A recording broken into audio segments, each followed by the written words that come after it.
Hi, my name is Erica Luis Velasco and I'll be discussing the RAID 0 and 1. So for RAID 0, or also known as striping, it uses striping and it requires a minimum of two disks as it serves to stripe the storage between these two disks. In RAID level 0, instead of duplicating the data from one disk to another, disk RAID spreads the data. Hence, if one of the disks fails, all data will be lost. This is only recommended if you do frequent backups and using extreme performances, such as using multiple SSDs. Its advantages is it is easy to implement technology, it has a good performance in both read and write operations, and it has a complete utilization of storage capacity. For the disadvantages, it does not provide fault tolerance because it only spreads the data across two separate disks rather than duplicating them. This is also not ideal choice for critical systems. For RAID 1, or also known as mirroring, uses mirroring with no parity, striping, or spanning of disk space across multiple disks. Unlike RAID 0, this RAID is fault-tolerant, as data is copied on more than one disk. This means that the disk will have the same copy of disk 1. Therefore, if the disk 1 fails, there will be no data loss since disk 2 will have a duplicated copy. This RAID is safe and reliable to store important documents.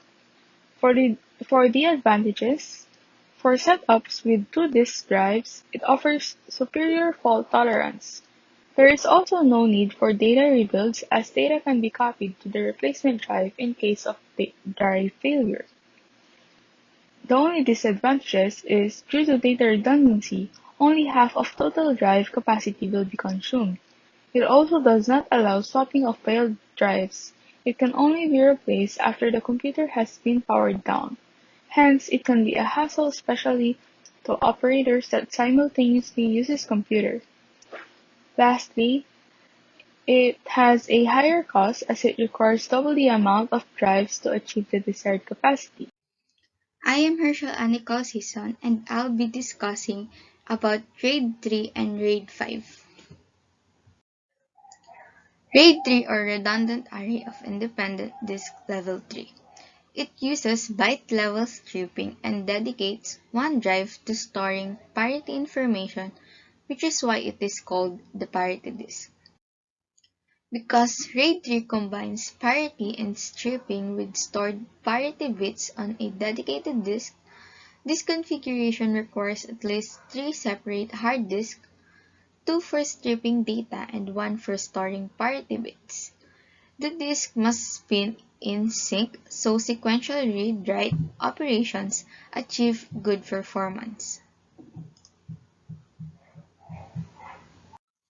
The advantages of RAID 3 is that it is high throughput for transferring large amounts of data and resistance to disk failure and breakdowns. While the disadvantages of RAID 3 is that the configuration may be too much if a small file transfer is the only requirement. Second is that disk failures may significantly decrease throughput. RAID 5 or Redundant Array of Independent Disk Level 5. RAID 5 is one of the most popular implementations. It is a standard RAID level configuration that uses block level data stripping and distributes parity to all the disks. RAID 5 requires at least 3 disks, but it is often recommended to use at least 5 disks for performance reasons. RAID 5 have several advantages. It is the best solution when we talk about data safety. In case of failure, the system will automatically rebuild the lost data so that they can be read. Second advantages is it is good random read performance. Last is that it is good sequential read and write performance. The disadvantages of RAID 5 is that parity calculations may slow down system and due to parity overhead, random write performance takes a hit. Hi, my name is Richard Vincent Dichua, and I will be discussing to you the RAID 6 and RAID 10 technology. RAID 6 is like RAID 5, but the parity data are written to two drives. It requires at least 4 drives and can withstand 2 drives dying simultaneously. The chances that 2 drives break down at the exactly the same moment are of course very small. However, if a drive in a RAID 5 system dies and is replaced by a new drive, it takes hours or even more than a day to rebuild the soft drive.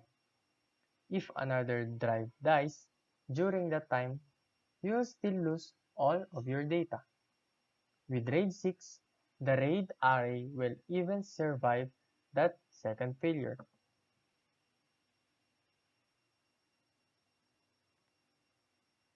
Like the RAID 5, read data transactions are very fast. If two drives fail, you still have access to all data even while the failed drives are being replaced. So RAID 6 is more secure than RAID 5. The disadvantages of RAID 6 is that the configuration may be too much if a small file transfer is the only requirement. These failures may significantly decrease throughput. RAID 10 technology or RAID 1 plus 0. This is a nested or hybrid RAID configuration. It provides security by mirroring all data on secondary drives while using stripping across each set of drives to speed up data transfers.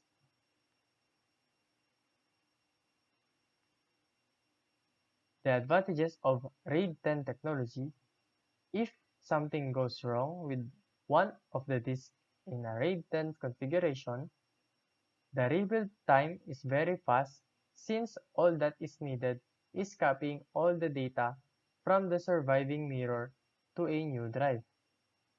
This can take as little as 30 minutes for drives of 1 terabyte. For the disadvantages, half of the storage capacity goes to mirroring, so compared to large RAID 5 or RAID 6 arrays, this is an expensive way to have redundancy.